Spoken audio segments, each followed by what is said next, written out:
Visa की rejection के बाद, वो शेंजन वीज़ा है, वो यूके का वीज़ा है, वो यूएसए का वीज़ा है, कौन सी रीज़न है वो आगे रीज़न दे दी जाती है कि जी मैं इसलिए सेटिस्फाइड नहीं हूँ कि आपने अपने फैमिली डॉक्यूमेंट्स सबमिट ना किए हों। ऊपर क्या करना चाहिए, आप दोबारा से अप्लाई कर सकते हैं। ऑर्गेनाइजेशन से स्पैम फोल्डर में ईमेल पड़ी रही है 2 दिन 3 दिन 4 दिन 10 दिन 15 दिन 3 दफ़ा। Hi guys, welcome to my YouTube channel, welcome to another interesting लागे एक नई इन्फॉर्मेटिव इंटरेस्टिंग वीडियो लेके मैं आप लोगों के पास आया हूँ। थैंक यू सो मच मुझे मिस करने के लिए। काफ़ी सारे मैसेज आ रहे थे, सर आप कहाँ पे चले गए हैं, आपकी वीडियोस नहीं आ रही। तो मैं थोड़ा सा ट्रैवलिंग कर रहा था, ट्रैवलिंग के अलावा कुछ और भी चीज़ें चल रही थी। एक दो प्रोजेक्ट है उनके ऊपर हम काम कर रहे थे, जल्द हम इंशाल्लाह अनाउंस भी करेंगे। और एक अच्छी न्यूज़ आप लोगों के लिए लेके आ रहे हैं। वो लोग जो पाकिस्तान से नॉमिनेट अप्लाई करना चाहते हैं उनके लिए भी अच्छी अच्छी सी न्यूज़ आ रही है। कम टू द पॉइंट, ये जो टॉपिक है ये बड़ा इंटरेस्टिंग है। और ये टॉपिक ये है कि जी वीज़ा की रिजेक्शन के बाद, वो शेंजन वीज़ा है, वो यूके का वीज़ा है, वो यूएसए का वीज़ा है, और या फिर वो किसी भी बड़ी कंट्री का वीज़ा है, न्यूजीलैंड का, ऑस्ट्रेलिया का वीज़ा है। तो वीज़ा की रिजेक्शन के बाद, किसी भी बड़ी कंट्री के वीज़ा की रिजेक्शन के बाद हमें क्या करना चाहिए, तो मैं इसको कैटेगराइज डिवाइड करूंगा। इसके ऊपर फिर हम फर्दर डिस्कशन करेंगे। और इसके बाद जो वाली वीडियो है, आप वो भी वीडियो ज़रूर देखिएगा। वो वीडियो है related to the Portugal immigration, एक नई उसमें इंफॉर्मेशन, एक नई अपडेट उन्होंने दी है। और अगर आप इंटरेस्टेड है पुर्तगाल की इमिग्रेशन के पॉइंट ऑफ व्यू से, तो आप उसको भी ज़रा प्रॉपर्ली गो थ्रू कर सकते हैं। ये वीडियो आप ज़रूर देखिएगा, ये बड़ी हेल्पफुल वीडियो है। आपको इससे बहुत कुछ सीखने को और बहुत कुछ जो है ना वो आपको मिलने वाला है विद रिस्पेक्ट टू कि अगर आप वीज़ा अप्लाई करना चाहते हैं। मेरे वो लोग दोस्त जो मुझे देखते हैं और अभी तक चैनल पर उन्होंने सब्सक्राइब नहीं किया, सर काइंडली चैनल को सब्सक्राइब कर दे। वीडियो अच्छी लगती है इसको लाइक भी किया करें, इसको शेयर भी किया करें, और मैक्सिमम लोगों तक आप इसको जो है ना वो शेयर किया करें, और बेल के बटन को ज़रूर प्रेस किया करें। और अगर आप चाहते हैं कि आप मुझसे बात करें, इंटरेक्ट करें, अपनी इंक्वायरी या क्यूरी मेरे साथ शेयर करें, तो आप मुझसे व्हाट्सएप पे थ्रू कांटेक्ट करना चाहते हैं तो मेरी इंस्टाग्राम आईडी आ रही है, मेरा टिकटॉक अकाउंट आ रहा है, आप इन अकाउंट्स को फॉलो कर लें। आप मुझे मैसेज कीजिएगा तो आपको अपॉइंटमेंट बुक करनी पड़ेगी। आपकी जो अपॉइंटमेंट होगी और उस अपॉइंटमेंट के अकॉर्डिंगली आपको फिर व्हाट्सएप नंबर भी मिल जाएगा, और उस अपॉइंटमेंट के थ्रू हम बात भी कर सकते हैं। अब मैं बात करता हूँ कि जी शेंजन या किसी भी बड़ी कंट्री का जब वीज़ा रिफ्यूज़ हो जाता है तो उसमें हमें क्या करना चाहिए। मैं 3 तरह के रिफ्यूज़ल्स की बात करूँगा, जो 3 तरह के रिफ्यूज़ल्स हैं, और उनको मैंने कैटेगराइज करके उसके ऊपर डिस्कशन करूँगा। और अप्लाई करना चाहिए, फ़ौरन से अप्लाई करना चाहिए, अपील में जाना चाहिए, हमें करना क्या चाहिए। तो इसीलिए मैंने इस वीडियो को प्रॉपर बनाने के लिए जो है ना इसके ऊपर प्रॉपर वर्किंग करके आप लोगों के साथ मैं शेयर कर रहा हूँ। सबसे पहली बात है कि रिफ्यूज़ल 3 तरह के होते हैं। जब जो फर्स्ट वन रिफ्यूज़ल होता है वो होता है कि डाउट है, जी मैं I am not satisfy with this reason. कौन सी रीज़न है वो आगे रीज़न दे दी जाती है कि जी मैं इसलिए सेटिस्फाई नहीं हूँ कि आपके फाइनेंशियल रिसोर्सेज इतने नहीं है। आई एम नॉट सेटिस्फाई कि जी आप जो है वो वहाँ से वापस आ जाएंगे। आई एम नॉट सेटिस्फाई कि जी आपने जो अपनी फैमिली टाइज शो की हुई है वो इतनी स्ट्रॉन्ग नहीं है। आई एम नॉट सेटिस्फाई कि जी आपकी जो होम कंट्री या रिजाइडिंग कंट्रीज़ के साथ टाई है वो इस तरह से स्ट्रॉन्ग नहीं है। पहली रिजेक्शन की रीज़न ये होती है। इसमें क्या करना चाहिए ये भी मैं आपको साथ साथ ही बताता जाता हूँ कि क्या क्या इसमें करना चाहिए। इसमें 2 ऑप्शंस हैं। एक ऑप्शन ये होती है कि अगर आपका वीज़ा फाइनेंशियल सोर्सेज के ऊपर रिजेक्ट हो गया है तो आप कभी भी दोबारा से फ़ौरन से अप्लाई ना करें, क्योंकि आपके इमीडिएटली फाइनेंस चेंज नहीं किए जा सकते।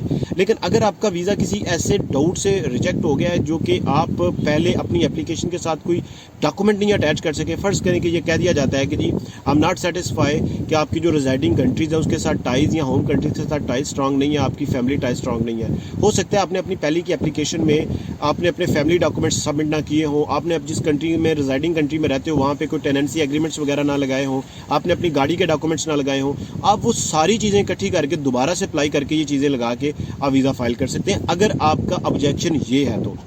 पॉइंट नंबर 2, इसके ऊपर अगर आपका ऑब्जेक्शन इस बेस के ऊपर कर दिया जाता है कि जी मैं इस पॉइंट के ऊपर भी सेटिस्फाई नहीं हूँ, फाइनेंशियल पे नहीं कर सकते। उसकी रीज़न ये है कि फाइनेंस आपके इमीडिएटली चेंज नहीं हो सकते। जब आपने दोबारा से वीज़ा एप्लीकेशन फाइल करनी है फौरी तौर पे, या आपने अपील करनी है, या आप उसके इमीडिएटली बेसिस पे जा रहे हैं, तो आपके सर्कमस्टांसेस चेंज नहीं हो सकते, ना पर्सनल ना फाइनेंशियल।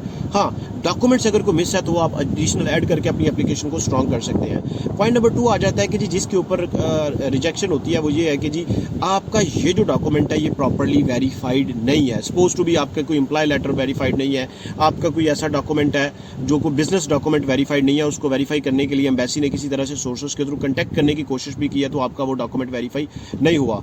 आपको इसके ऊपर क्या करना चाहिए, आप दोबारा से अप्लाई कर सकते हैं एक ऑप्शन, और अपील में जा सकते हैं सेकंड ऑप्शन। ये दोनों चीज़ें डिपेंड करती हैं एम्बेसी टू एम्बेसी कि आपने अपील करनी है, री अप्लाई करना है।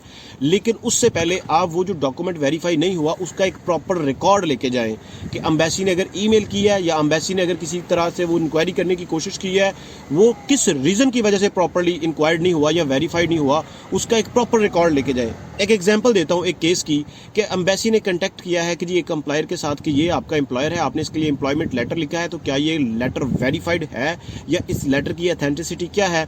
तो वो ईमेल इग्नोर हुई है और ऑर्गेनाइजेशन से स्पैम फोल्डर में ईमेल पड़ी रही है 2 दिन 3 दिन 4 दिन 10 दिन 15 दिन, 3 दफ़ा उन्होंने मेल किया। उसके बाद उन्होंने डिसीजन दे दिया, वीज़ा रिफ्यूज़ कर दिया है कि जी हमें आपके ऑर्गेनाइजेशन ने एम्प्लॉयमेंट लेटर को वेरीफाइड नहीं किया। अब उन्होंने क्या किया, उन्होंने दोबारा एम्बेसी को ईमेल की कि हमसे ये ईमेल इग्नोर इस पॉइंट ऑफ व्यू से हुई है, कॉरेस्पेंडेंस में डिले हो गया क्योंकि ये ईमेल स्पैम फोल्डर में पड़ी थी। और उसके बाद उनका ये पॉइंट ऑफ व्यू था कि जो एचआर थी, कंसर्न लेडी थी, जो भी कंसर्न पर्सन है वहाँ पे, कोई भी बंदा है जो एचआर को डील कर रहा है, तो वो क्या करे कि वो एक प्रॉपर ईमेल लिखे ऑफिशियल ईमेल आईडी के ऊपर जहाँ से वेरिफिकेशन की इंक्वायरी आई है कि ये जो लेटर था ये हमने इशू किया, इस बंदे की फेवर में इशू किया है, और उसमें प्रॉपर डिटेल्स बताए, प्रॉपर चीज़ें बताए, सारा कुछ प्रॉपर बताए। और उसके बाद उस मेल ट्रेल का रिकॉर्ड एक अगेन लेटर लगा के आप उसके साथ अटैच करें, वीज़ा रीअप्लाई करें। इंशाल्लाह ज़रूर वीज़ा दोबारा इस सिनेरियो में इंशाल्लाह आपको मिलने के काफ़ी ज़्यादा चांसेस होते हैं और इंशाल्लाह वीज़ा मिल जाएगा। अभी तीसरी चीज़ के ऊपर हम लोग आते हैं, वो ये है कि अगर आपका वीज़ा इस बेस के ऊपर रिजेक्ट कर दिया जाता है कि जी हमें इस बात के ऊपर डाउट है कि आप जो अपनी चीज़ें एक्सप्लेन कर रहे हैं ये प्रॉपर वेरीफाइड नहीं है, और उसकी वेरिफिकेशन में वो एक चीज़ लिख देता है कि आपकी फाइनेंशियल रिसोर्सेज वेरीफाइड नहीं है। आप कह रहे हैं कि जी मुझे इस दुकान से इस प्रॉपर्टी से इतना रेंट आता है, वो वेरीफाइड नहीं है। आप इसका तरीकाकार भी है, 2 चीज़ें हैं। अगर तो वो जेन्युइन सारा कुछ है, आप उन पेपर्स को लेके अटेस्टेड करवाएं, वेरीफाइड करवाएं, प्रॉपर नोटरी करवाएं उनकी, और प्रॉपर डिटेल्स अटैच करके दोबारा से अप्लाई करें। जहाँ पे भी आपको वेरिफिकेशन का इशू आता है आप रीअप्लाई कर सकते हैं, अपील पे जा सकते हैं। लेकिन जहाँ पे वो ये कह देता है कि मैं फाइनेंशियली सोर्सेज से सेटिस्फाई नहीं हूँ, या मुझे नहीं लगता कि आपके इतने फाइनेंशियल सोर्सेज हैं, या मुझे नहीं लगता कि आपको ये बंदा जो है ना ये इस तरह से फाइनेंशियली सपोर्ट कर सकता है, वहाँ पे आप कुछ नहीं कर सकते। वहाँ पे आप सिर्फ वेट कर सकते हैं। फिर उसके बाद एक रिकमेंडेशन ये है, आप किसी भी दूसरे कंट्री में जाएं, उन्हीं डेट्स में या उससे आगे पीछे भी थोड़ी सी डेट्स कर सकते हैं, करके ट्रैवल करें, ताकि नेक्स्ट टाइम जब आप अप्लाई करें तो उस बंदे के दिमाग में या उस एम्बेसी के दिमाग में एक चीज़ चली जाए कि हमने इस बंदे को जब उन दिनों में ये हम अप्लाई कर रहा था, हमने इसको रिजेक्ट किया, हमने इसको वीज़ा नहीं दिया, तो ये दूसरी जगह पे चला गया, आया कि ये जेन्युइनली ही जाना चाहता था। ये एक पॉइंट है। इससे रिलेटेड कोई किसी किस्म की आपको कोई कुछ कन्फ्यूजन हो, कुछ समझ ना आया हो, कुछ पूछना चाहते हो, कुछ डिटेल से डिस्कस करना चाहते हो, इंस्टाग्राम आईडी आ रही है, अपॉइंटमेंट बुक करके आप मेरे साथ स्टे इन टच रह सकते हैं। मिलते हैं एक नए इंटरेस्टिंग ब्लॉग में, तब तक के लिए स्टे ब्लेस्ड, अपना ख्याल रखिएगा।